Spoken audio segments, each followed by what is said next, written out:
What is going on, ladies and gentlemen? It is I, Randy with RTS Mobile Gamer, bringing you another fantastic Age of Empires mobile video for you today.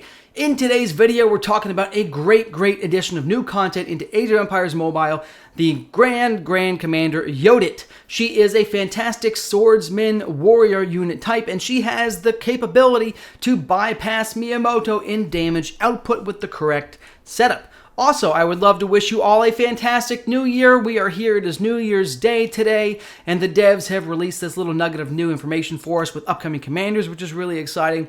But I just hope you all have a tremendously, fantastically amazing 2025. I love you all a long time, and feel free to like and subscribe if you enjoy the content. Post Happy New Year in the comments below, or call me a piece of shit, whatever you want to do. So, anyways, back to Yodit. Yodit is available through the Advent Wheel on January 22nd, so it's just a few weeks away. She is one of the new commanders added to this game, and she is a monster.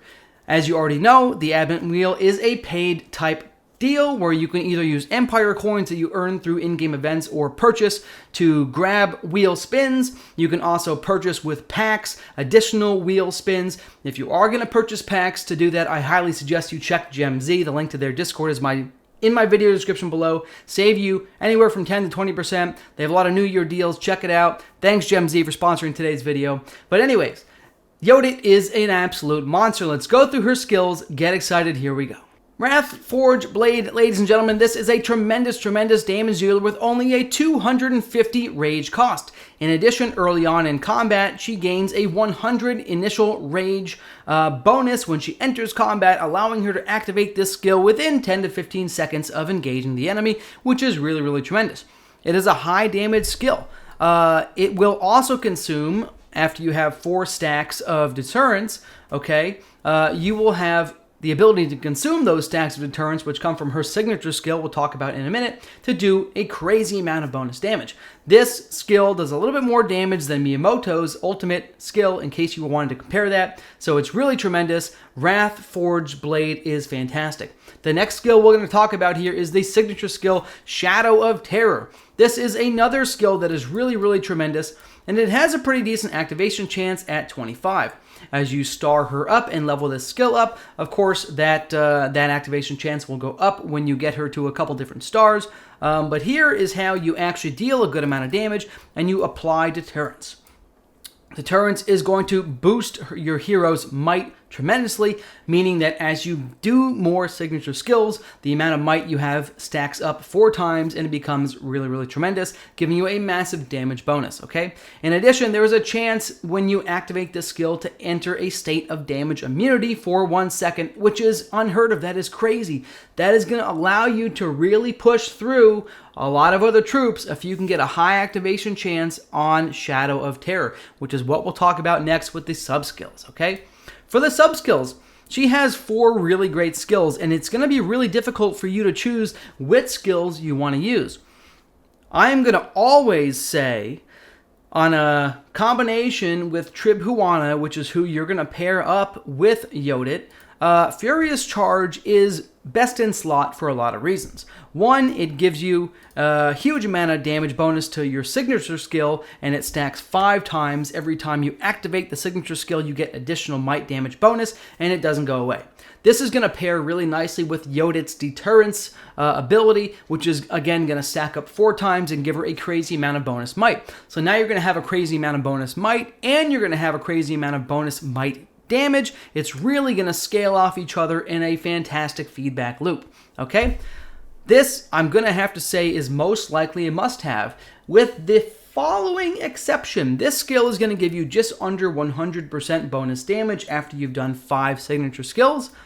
There is a new skill that Yodit has, which has not been seen in this game before, which is called Executor, okay? Or Executor. I don't know how you want to pronounce that. You can pick and choose whatever you want to do. But this skill is going to be similar to High Alert, but it's also going to massively boost the damage output of the signature skill from the get-go. So, you definitely want this skill for the sheer fact that you get to boost your activation chance on your signature skill. It's really great. What that means is you are going to have 2 support skills if you use Executor Executor, I'm just going to call it Executor. If you use Executor, you are going to have 2 support skills on your bar, which means you're actually going to be very inefficient with the support skill damage bonus from Furious Charge. So now we really have to think about how we want to itemize her skills to give you the most value. After a lot of testing with Miyamoto, who has a similar combination of High Alert and other skills to boost his damage output, okay, what I've decided is it's actually been better for me to run with an additional damage skill and only 1 support skill as long as that's Furious Charge. This is where it gets really, really gray, okay?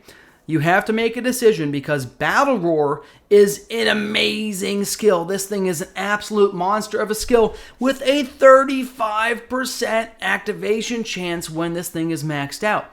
Even when it's not maxed out, it only has a 30% activation chance. This may be one of the best skills in the game to put on a hero in combination with Furious Charge. Furious Charge is going to boost the damage of this thing by 100%. That is crazy. So, now we have to really think about this, guys.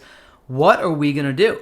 Are we going to run Executor and Furious Charge? Are we going to run Furious Charge and Battle Roar? Or let's throw another one in the loop here. What about Peerless Strike, which also has a massive, massive damage bonus here? They really go... All of her skills are great. There are no skills on Yodit that are bad, but I will say that I think Peerless Strike does the most damage, but it has a lower activation chance than Battle Roar, especially when you have it maxed out at 35. So, by that fact, Battle Roar is actually going to be more valuable for you than Peerless Strike. So, for sure, if you're going to pick a damage skill, let's go with Battle Roar. That box is checked. Now we have to decide, are we picking 2 support skills, or 1 support skill and 1 damage skill? And that's where the real questions arise. How valuable is the 15% bonus activation chance here for the signature skill when paired with Trib Huana, who already gives crazy high activation chance? That's the question that I pose to you today. And I'm going to also say that you may potentially decide to run Furious Charge and Battle Roar for the following reasons. Let me zoom out here. Let's go visit Trib Huana, who is my favorite hero in the game, as you already know. She is going to give your commander a massive bonus chance to activate their signature skill. Okay, as you can see here at level 35, it's 12.1%. And in addition, after being in the battle for 3 seconds, for the next 12 seconds, you have a crazy high chance to activate the signature skill, and this can be triggered every 30 seconds after you leave combat and re-enter it, okay?